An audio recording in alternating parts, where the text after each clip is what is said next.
Hi. So my grandfather, my namesake, Grandpa Doc, would call that a $10 statement. So what does that mean? I'm talking about giving you back the power. We Americans love democracy, so let's investigate that. I'm talking about a renaissance of you, the everyday person, enjoying art. So, how many of you played music or sang or something like that? Give me a yoop. Awesome. How many sang or played an instrument this week? Give me a yoop. Oh, man, really? Why'd you stop? So, up there is my pops, Cornell Wiley. There he is. He's in 1951, and that's my father. He was assigned to chess records from 49 to 54, or thereabouts. And 3 generations of us have been in the music business proper. He also was an amazing teacher, ended up being a jazz instructor, and just a great guy. Part of that kind of Rat Pack thing going on. Pretty amazing. Me, I'm the geek in my family. I was a rock bass player for years and then later became an engineer, and I've been doing that for a long time. My son, who has picked up the reins, the brooding rock and roller, he's doing that now with his band, The Plague, Children of the Plague. Pretty amazing. So what am I talking about? We're talking about a renaissance where we can access great musicians and great artists that we could never be exposed to. One of the things I'm talking about is just access on Facebook and Twitter, and Google, right? Being affected by great music. There was a time where we only had so many radio stations and so many record stores, and that's the only way we hear music. Right now, we can hear music from around the world. It's amazing, right? So, also, in creation of music, on anyone's iPad, they can come up. I always love to tell the story to my students, where I mowed lawns and worked my butt off to earn enough money for a cassette recorder that sounded horrible. And on my phone or on my iPad is a 24-track recording studio. So we have access to creation of music. So it's 80 to 90% cheaper to make commercially viable music. That's part of the good news. That's part of the revolution. We can archive and create content about our family, our friends. Hey, grandma sings a great old Susanna. And you can have that and share that with the generations. We've never had that before. And then instruments are cheaper because of digital, right? Because you have a CNC machine. I have an inexpensive Telecaster, cost me under $200, and most guitar players who play it say, this plays amazing. So that's what I would say, is that part of the revolution is that.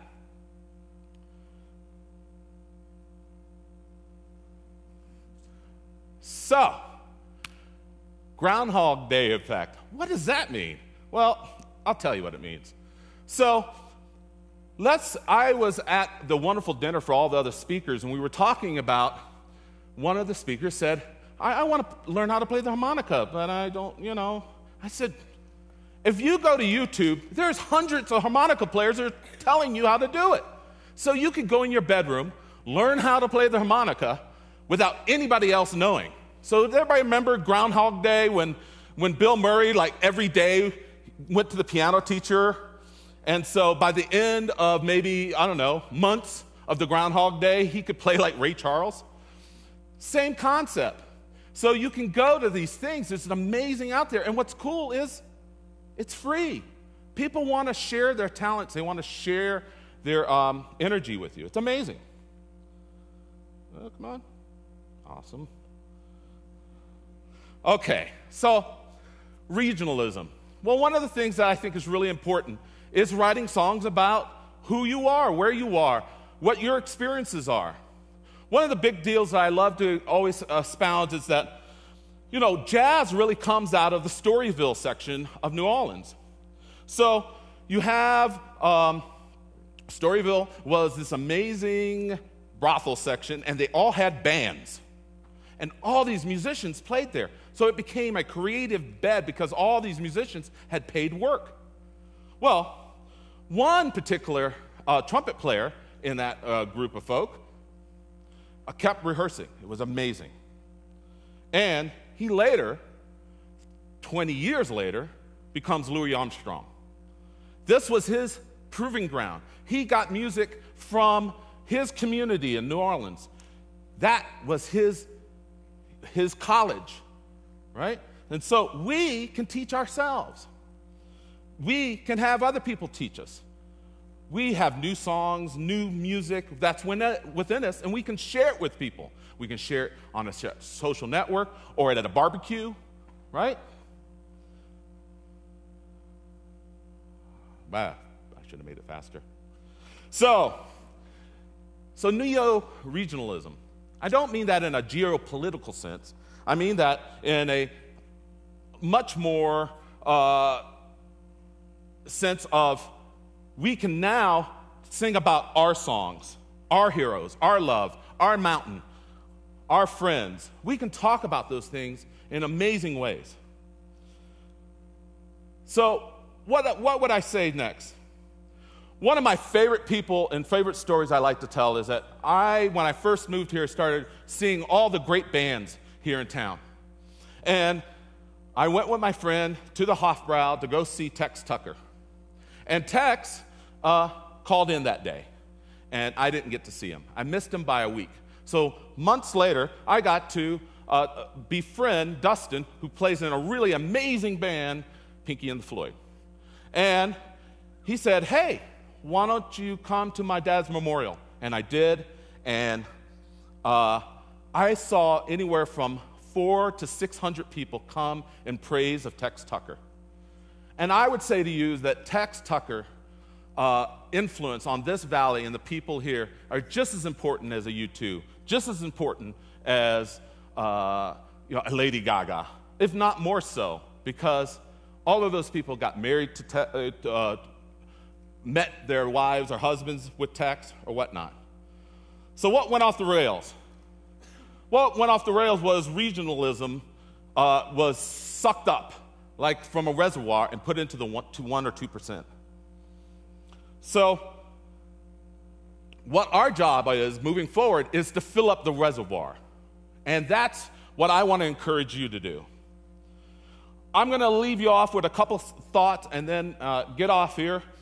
John Philip Sousa talked about 100 years ago, talked about that the talking machine would kill musical culture as we know it. And he was somewhat right? And so what was amazing, though, he talked about making great music, in every home. Every home here, even in Montana, you would order a musical instrument from the Sears and Roebuck catalog, and you would get these really cool stuff, and it would come straight to your house. I have seen some of the Sears and Roebuck violins in antique stores and banjos.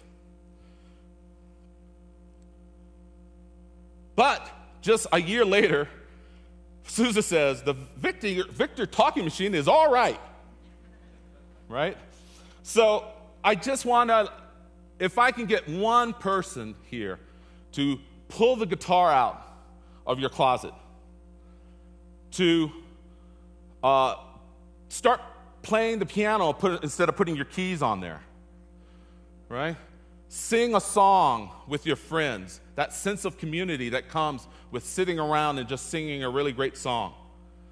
Then you can also have that amazing experience of sharing a song.